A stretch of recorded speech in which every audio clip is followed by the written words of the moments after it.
Welcome to the Neonarcissism podcast, hosted by emotional intelligence specialists Kim and Jackie of Element Q, alongside strategic psychotherapist Brad Kaufman.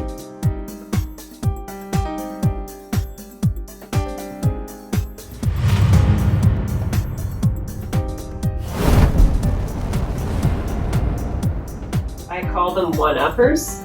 That also there's those, those times where you're having a conversation with somebody and you tell them that you had a really great day and, you accomplished such and such. And it's like, oh, that's good, but I did all of this today. And it's like, oh, yeah, okay. And you continue the conversation. Oh, but I did this too. And it's sort of like nothing that you do is quite as important as what they do. They've got to one-up you and be better at all times. Yes. There's that lack of acknowledgement for your own achievement. Yeah. It's sort of dismissed and just like, oh, you achieved that. That's, cool. I achieved this. Yeah.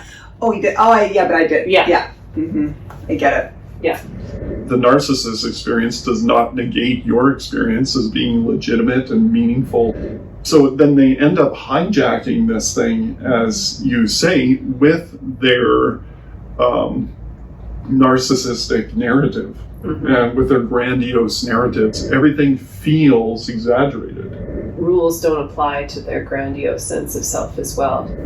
And this ties straight into that self-importance end of things, where this person feels like, they deserve to be treated in this certain way, and they will do whatever it takes to make sure that they get treated in that way. And also it becomes very challenging with that grandiose sense of self-importance to set boundaries. Subconsciously, most people probably realize that setting those boundaries is going to result in sort of the cut and run. Ultimately, when you're dealing with a neo-narcissist and narcissist in general, you start setting boundaries, they're not there anymore. Exactly. Like you're saying, you know that if you set the boundary in this way, and this is what narcissistic individuals are so good at doing, as you highlight here, is like they just cut and run.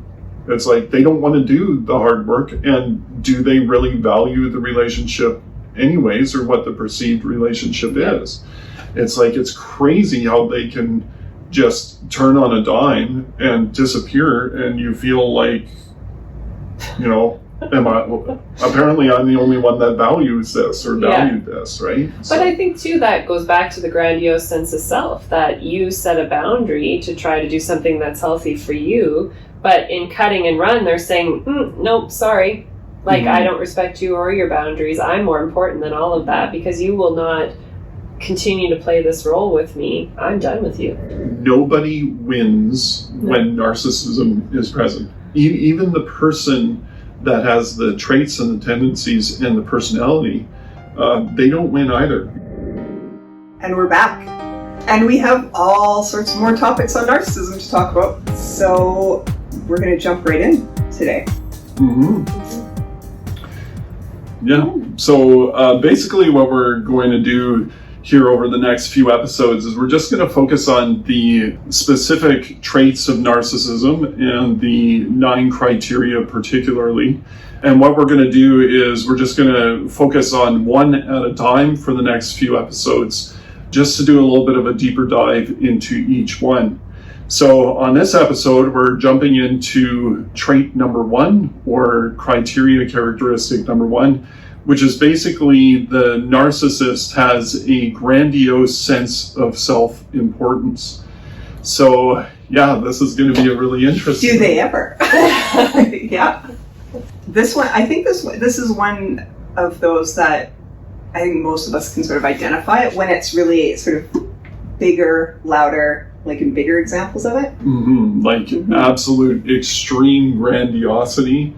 And again, it's difficult to pull these criteria apart because one tends to tie into the other and reflect the other in some way.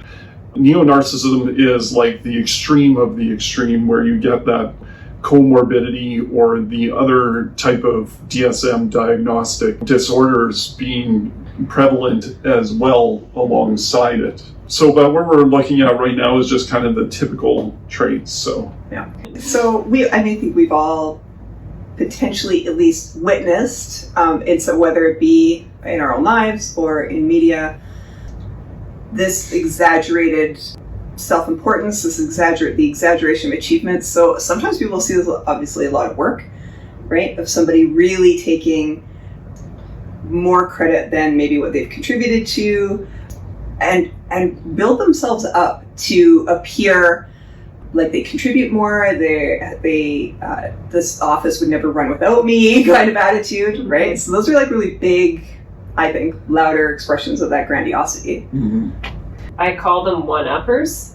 That also there's those, those times where you're having a conversation with somebody and you tell them that you had a really great day and, you accomplished such and such. And it's like, oh, that's good, but I did all of this today. And it's like, oh, yeah, okay. And you continue the conversation. Oh, but I did this too. And it's sort of like nothing that you do is quite as important as what they do. They've got to one-up you and be better at all times. Yes. Yeah. Exactly. So in that, like, there's that lack of acknowledgement for your own achievement. Yeah. It's sort of dismissed and just like, oh, you achieved that. That's, cool. I achieved this. Yeah. Oh, you did. Oh, but I did. Yeah. Yeah. I get it. Yeah. And that makes an enjoyable conversation. Yeah, I mean, because you instantly, number one, what they do is bring in that terrible thing called comparison, and then, like you're saying, it just feels like it invalidates what you're saying, right? Because for them, it's kind of this either-or thing rather than a me too thing is really how it comes across, where it's like, the narcissist experience does not negate your experience as being legitimate and meaningful and everything like that. Yeah, you're talking about the interpersonal dynamic or impact that this has on people. I've seen this personally show up in when you're talking about something that's just going on in your personal life or something you want to share about your personal life, and the other person also sort of one-upping on the victim side of things, right? As opposed to just on the achievement side of things. They're also the best victim. Yeah. They're also the most victimized, right? In their own mind. Yeah. So like you can say like, oh, I'm really, hurting from this thing, or I'm concerned about this thing. Oh, well, I had this happen. And then, that whole, that negating of what's going on for you is just dismissed. Like, oh, we're talking about you now. Okay, I see what's happening here. Right? It's that hijack of what your own experience is. Oh, that is such a good word, the hijacking piece of it. So then they end up hijacking this thing, as you say, with their narcissistic narrative and with their grandiose narrative. And you're absolutely right. It's this grandiose narrative on them either being a victim or a hero. And you'll recognize that every one of their stories is they're the biggest victim or they're the biggest hero. And there's not a lot of in-between space. Everything feels exaggerated. Oh, I was going to say, on that note too, it's sort of like rules don't apply to their grandiose sense of self as well. Like I had this one boss where I worked at this one job, and the rules of this job were that every so many days you got an earned day off.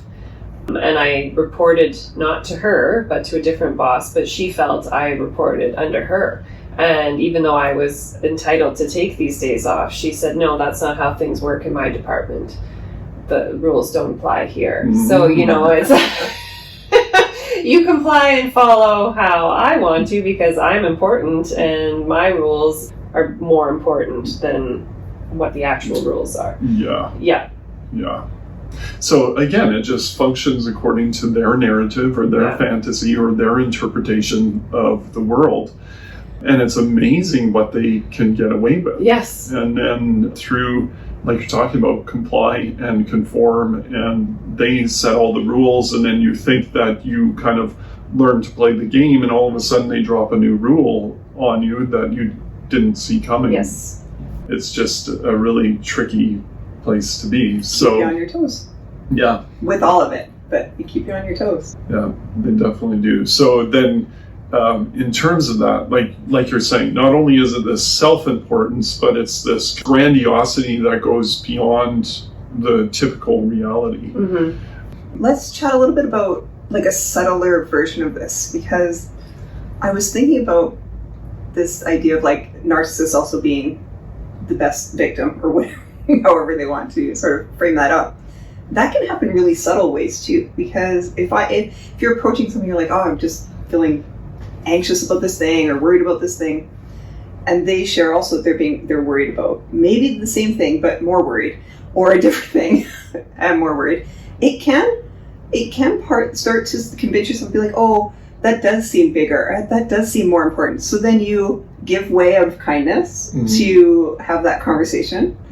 It's about like that over time, right? You're like, oh, wait a second, this isn't a one-off thing, right? This is a continuous. So even in that, it can be really loud or it can be really subtle. You're like, oh, that does seem more serious than my thing. So let's do that now, right? Let's talk about that thing. Well, and really the other underlying component of that is comparison. So, and it's just a subtle comparison where all of a sudden you walk away, like you're saying, all of a sudden it's not this kind of mutual expression of, oh yeah, me too, I've had that experience. And it's not an identifying with, it is, again, that's the distinct, subtle difference. Oh, I love that. It's the hijacking. So it's not in the alignment of being concerned about something. It's the opposition of being like that comparison thing. I love being framed up that way. Yeah, because you can have a conversation with somebody and be like, oh, I'm worried about a thing. Oh, I'm also worried about the thing, and you're kind of in alignment talking about it. That's great. Yeah. So now the other thing that you touch on that I think is really important too is this idea of how subtlety can build up over time. And especially being in a relationship with these people, like close relationship with these individuals, you know, usually we look at deal breakers as being like, oh, this big thing happened and, you know, that just breaks the relationship because it breaks the understanding or the trust in such a way that the relationship just can't move forward in a healthy way. Whereas these subtle things, they just kind of build up over time. And all of a sudden you have this thing where you feel like, I'm feeling all of these, sometimes resentment comes up, sometimes sadness comes up, sometimes loneliness comes up, even though the person is right there. And it is those subtle things that it's tough to put your finger on and say, like, what is leading me to actually feel this way? Yeah. Really damaging. Yeah. Really destructive. Hence why we're here. Yes, exactly. Putting voice to the experience so that hopefully others are able to identify it a little bit more clearly, especially in those subtle spaces. Well, and I think too, when you're saying when it is so subtle, it builds up over time. Like that can be 10, 20 years. It's an eternity of a whole relationship, especially if it's within a family dynamic. And until something larger happens, you have no capacity of understanding those subtleties and how they've impacted how you're in relationship with that person. And you often don't see the subtleties until that big thing breaks, right? And then all of a sudden it's like you look at everything through that lens and you're like, oh, that's why I'm feeling this way. And again, you kind of end up feeling like the crazy person because now that's the other part of this is we all have thresholds.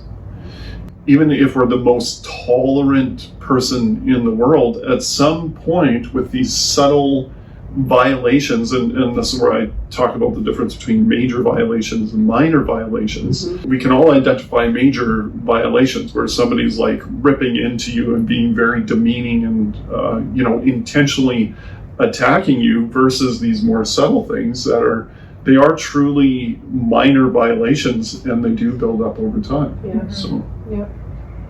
And they change who the, if it's in a family dynamic or a relationship, it can change who the other person is over time if they're not aware of what is actually happening. And I think what you touched on too is an interesting piece about your tolerance level. And I think that in our last podcast, we talked about how narcissists really work well with empathetic people, but also I would say they also really work well with very highly tolerant people. And that was one thing I realized, is that my threshold and how I was sort of raised in relationship with this narcissist in my family was that to be very, very tolerant of their behaviors to the point where I would never do that with another person. But for some reason that was the accepted way of being in relationship with them, because you had to tolerate certain things. Well, and especially in a family unit or within a family system, because the system wants to function seamlessly, or there wants to be it wants to have a certain coordination or cooperation moving forward to maintain this picture or this function as a family. Mm-hmm. So the idea is, if this is the difficult person over here, and this is the more tolerant, easygoing person over here, or more adaptive person over here, they don't, and we can't really hold parents to it unless they have a deep sense of self-awareness. But a lot of times parents won't go to force this difficult change over here. Yeah. They'll just go to the easier side and say, no, you just adapt to that. That's just who they are. You're just going to have to deal with it. And so you kind of learn that within the system. And that's what keeps the wheel turning relatively smoothly, even though you end up being the one carrying the emotional load or doing the emotional labor within it. And this ties straight into that self-importance end of things, where this person feels like, they deserve to be treated in a certain way, and they will do whatever it takes to make sure that they get treated in that way. So they'll throw the biggest fit. I don't know, what would this family member do? Would they throw fits? Would they use silent treatment? Like what strategy or strategies would they typically use? It was a lot of victim behavior, using an illness to get favor. Mm-hmm. Even if I was sick or unwell, one time I had a major surgery, they still had my mom attend a function with him, to the point where I was sick in the car. I had just recovered from a major operation, and he was out there throwing up, doing all sorts of stuff when he was during this competition, and my mom left me in there for hours because it was all about him. Mm-hmm. Yeah. Mm-hmm. Interesting, right? And so then you see how within the system people start catering to that behavior, and in a way unintentionally reinforcing it to some degree. I was just gonna say, because then that's just giving them permission over and over again, and just reinforcing it. This behavior is it's effective, it's appropriate. And why wouldn't it work everywhere else in my life? And but also too, to the point where I was sitting there and I was like, well, this is what I have to do. This is normal. That's not normal. That's ridiculous.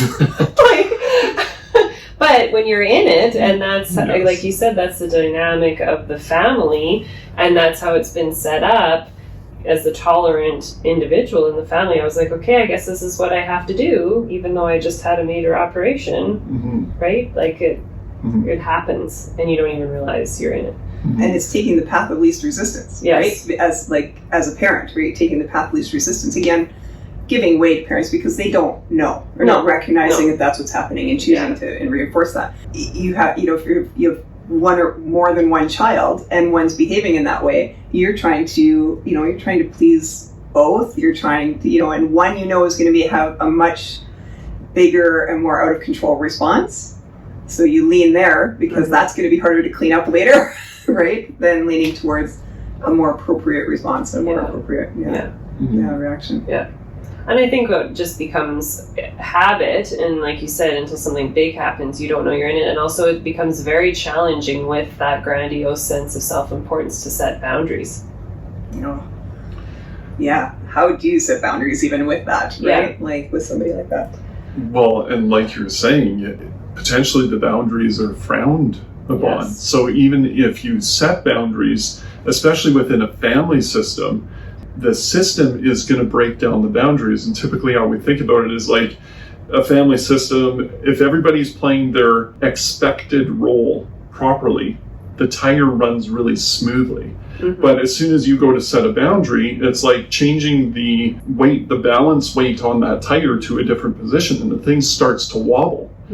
And so what the system tries to do, and individuals don't even realize that they're doing this within the system, start putting pressure on you to go back to where you were rather than be in this more healthy place for you, so that the wheel can run smoothly again. So you're reestablishing the balance. To reestablish but in an unhealthy way. Yeah, exactly. Because the thing is, if you uphold those boundaries, then everybody else, their balance weights are forced to move in order to get that tire moving smoothly again. And if they have no interest in changing, then you're going to feel all of this force to just go back to where you were, right? Stop being the squeaky part of the wheel. And just, you're the more adaptive one, you're the one, and, you'll even hear parents say that, well, yeah, but that's just them, and you're better at doing this and that and the other thing, so play this role, okay? Yeah. And it's not like they sit there at night going, okay, this is what this person's role is going to be, and this is what this person's role is going to be. It's just the invisible rules, right? The unspoken rules, so. Well, and also I'm not judging my parents or anything by any means, but it becomes about survival. Like, because the wheels need to turn to drive the car, otherwise it doesn't go anywhere. And if you need to get somewhere in a hurry, you've got to adjust the wheels and get them aligned, right? So I can understand if it becomes easier to just say, just play along, like, survival. Well, like you're saying, if you are a highly adaptive, tolerant person, it's easy to turn to you and you go, oh, okay. Like, you just have the natural ability to do that thing. So then the expectation falls on you because you're the one with the skill set that's actually able to do the adjustment because they know this other person isn't going to adjust their behaviors. Yeah, and also trained though, right? Because if you come into a family where a narcissist already exists, right, then I think that information is already there, right? Like, energetically, that information is already there. Somebody has to take that role. So also parents just help to train that new child in the role, right? To, like, you're going to have to be the one to adapt. Yes. Right? Like the rest of us, we're all adapting. So you're also going to have to adapt, right? I mean, I think that's just naturally what can happen. And I would also say, I'm laughing because that extends beyond just the initial family. That then becomes trained when you're with a husband or wife and partner. I ended up training my husband in how we interacted with that family member, and he was always like, I don't understand why you do this. Why do you do all of this for him? And I was like, that's just what we do. And he would question me all the time, and I was just like, why do you keep doing this? Like, stop, this is what we do. Like, why don't you get it? Exactly, and you're trying to get him properly balanced on that wheel, and he's going, but this doesn't make any sense. I don't know why you do this. And that's the great thing about these outside perspectives, right? Because as soon as a new family member through marriage or whatever it is enters the family system, all of a sudden they see it, they're like, they can't see the unspoken rules. They can't see the invisible rules. And all of a sudden they see how things are functioning and they're asking these questions. And so then again, you're unintentionally end up trying to force, him to just be like, deal with it, suck it up. Right? It's not the same training like you're saying. Play the role, give way. Exactly. That's such a great point. Just remember, it's like, why are you doing that? That's just what we do. Why? I don't know. That's what we do. So, I don't know how much you want to jump into that example, but it's kind of like that feedback is so important because then, like we were talking about, either you hit the tolerance point where it breaks and you gain this self-awareness of how this patterning is happening and how the system is functioning in that way, or somebody from the outside comes in and is like, this doesn't make any sense. What are you doing and why do you do it that way? And they don't have they have the freedom to break the rules.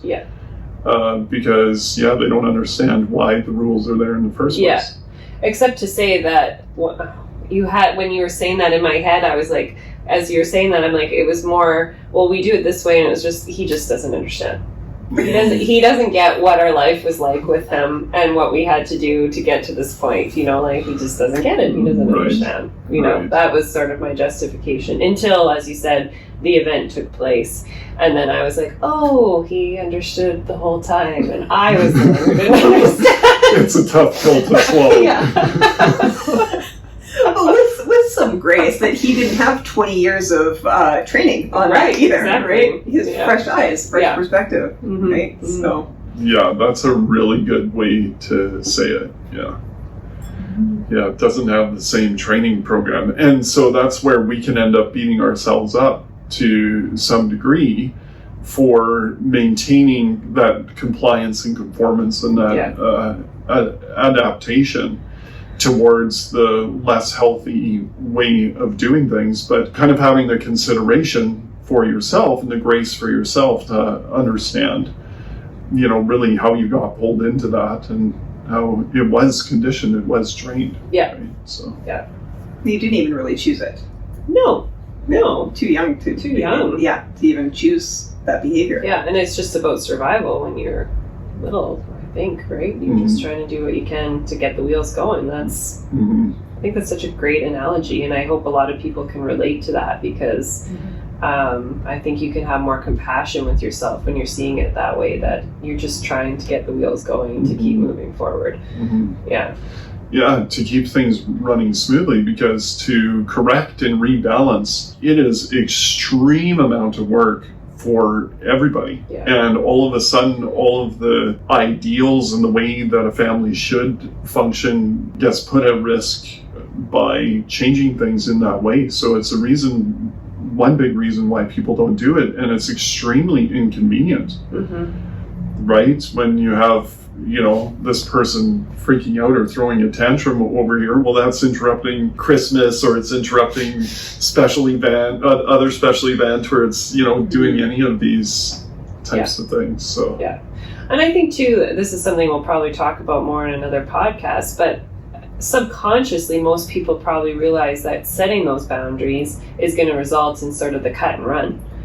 Ultimately, when you're dealing with a neo-narcissist and narcissist in general, you start setting boundaries, they're not there anymore. Exactly. Yeah. Exactly. So then there's the risk of the perceived relationship, and that's something we'll have to talk about at some point too, right? Because we perceive there to be a relationship, but it's actually not a relationship. It's just functioning to appease in one direction, and it's not a healthy reciprocal relationship. So it's more of an interaction or a transaction than a relationship. So, but you're afraid to lose that because, like you're saying, you know that if you set the boundary in this way, and this is what narcissistic individuals are so good at doing, as you highlight here, is like they just cut and run. It's like they don't want to do the hard work, and do they really value the relationship anyways, or what the perceived relationship is? It's like, it's crazy how they can just turn on a dime and disappear, and you feel like, you know, apparently I'm the only one that values this or valued this, right? But I think too that goes back to the grandiose sense of self, that you set a boundary to try to do something that's healthy for you, but in cutting and run, they're saying, nope, sorry. Like, I don't respect you or your boundaries. I'm more important than all of that because you will not continue to play this role with me. I'm done with you. Yeah, because the boundary is really also about compliance. Right? Yes. So when you have that boundary up, then you're saying, oh, I'm not going to comply beyond here any further. Right? And as soon as you're not complying, so it's not even about really, like when I think of the word boundary, like I think of that in a healthier term, right? So when I hear that in relationship to this, I'm like, I don't think it's a boundary. It's a line in the sand. Like, I will not step over this. And once you've said that compliance is gone, then you just don't have any use. You have no function for them. And that's just an unfortunate truth. And I think people are going to get sick of hearing this over and over, but I'm going to say it here, where it's like nobody wins when narcissism is present. Even the person that has the traits and the tendencies and the personality, they don't win either, because their demands are so huge that they never get met. And so they might be able to force momentary compliance and conformance and comfort levels for themselves, but ultimately that's unsustainable. And so, like you're saying, if you become a negative source, or if you're no longer a good source of esteem supply, or bow down and worship supply, then you're valued less. You're not worth anything, just like you were saying, Kim. And so, but the problem is there's almost 8 billion people on this earth at this point. So the human resources are kind of endless here. So if you're not working out, well, fine, I'll go to another family member and, feed off of them, or I'll go to a friend and feed off of them, or whatever it is. And again, you'll see them just cycle through, and they'll just keep looking for the next person or thing to leech on. I really like the imagery of that cycling through too, because I've witnessed just an associate that I know who will have this particular friend or colleague, and then everything sort of about that person, and then all of a sudden they've completely disappeared, and there's a new person. And that's such a great tracking of where this person's working from. Yes. Right? Because they just disappear. There's all of a sudden, no mention of them, and they're not in their life. Next person. Yeah, and you can even see them cycle through. So then that person might disappear out of the narcissist's life for a while, but they always kind of keep tabs. They never cut the cord with anybody that was a good supply. They'll just distance and take their time for a while, but eventually they'll come back and do a little test. And, in common layman's terms, we call that the Hoover, like the Hoover vacuum. But they'll do this test to see, can I leech off of this person? Can I get more supply, esteem supply out of this person?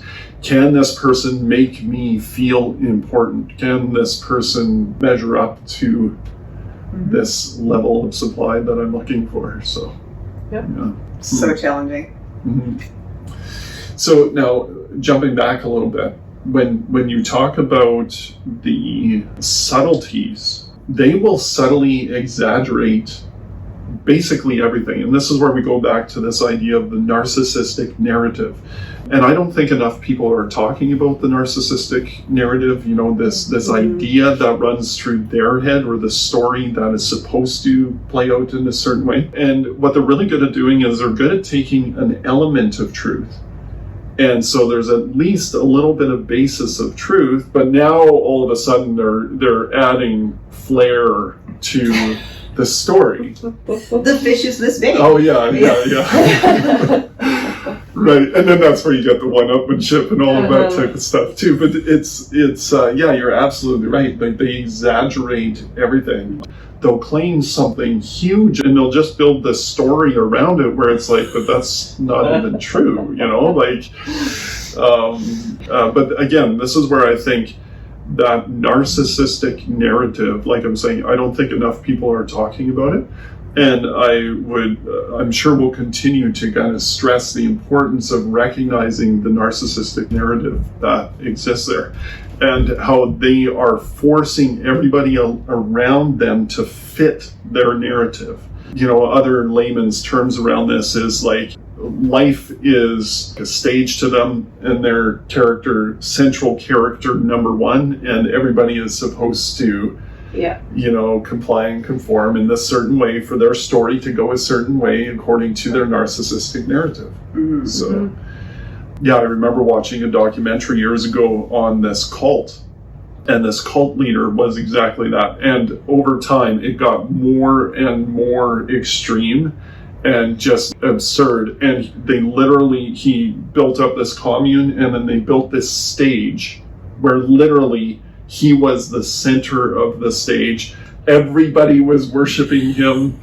It was just wow, if that isn't narcissism to the next level, that is true neo-narcissism right there. It's not just classic narcissism. It's narcissism, like you say, next level.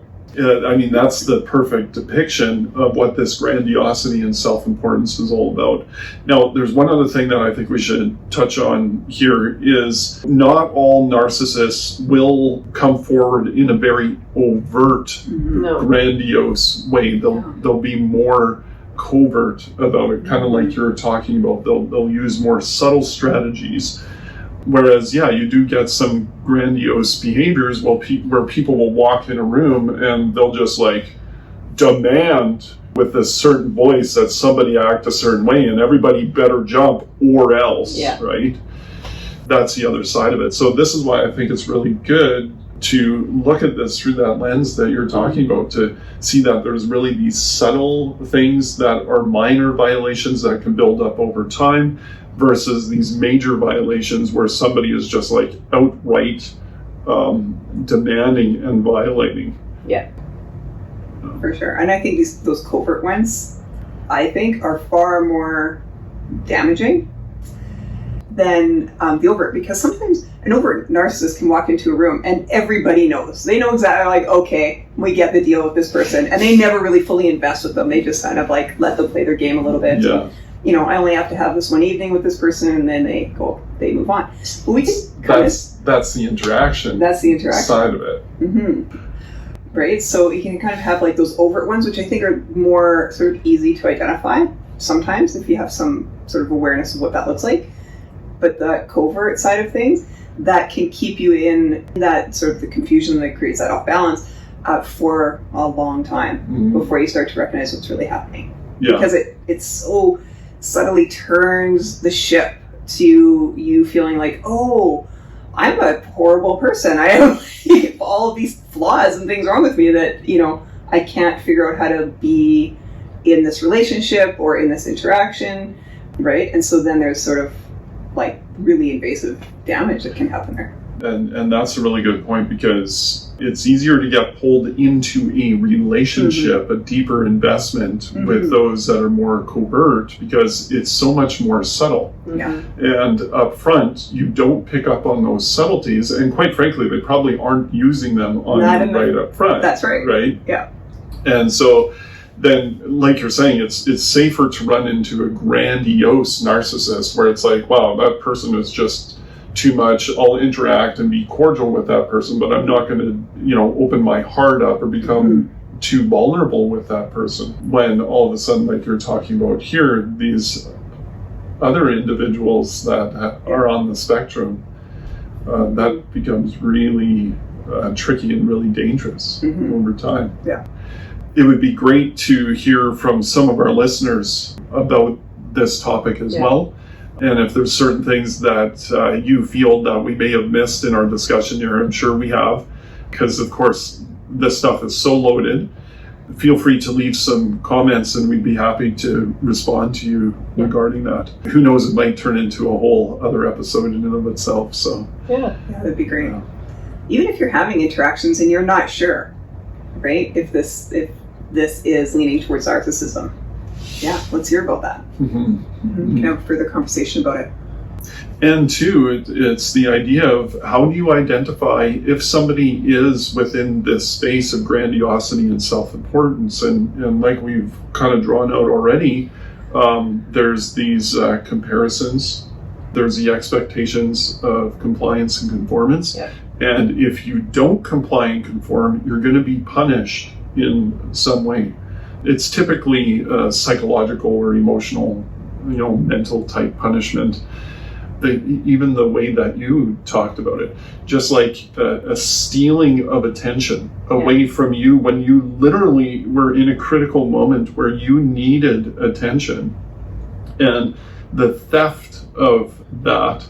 So it's not like, he came out and hit your wound, your physical wound, but the drawing the attention in another direction is definitely wounding and a violation in and of itself. So, I mean, that's where this stuff gets so tricky and convoluted. So, that's a hijack again. That's a hijacking of love. It's a removal of love. It's dirty. Nasty. Yeah, the hijacking. We're going to have to do some more conversation around that as well. Yeah, I love that word though. Yeah, I think it's appropriate. It's going to fit with a lot of what we talk about. Well, fantastic. Again, thanks for joining us, everybody. We are happy to have you be here. Any questions, comments? Send us a message. We're happy to attend to that and chat with you more. Yeah. Join us on our next episode.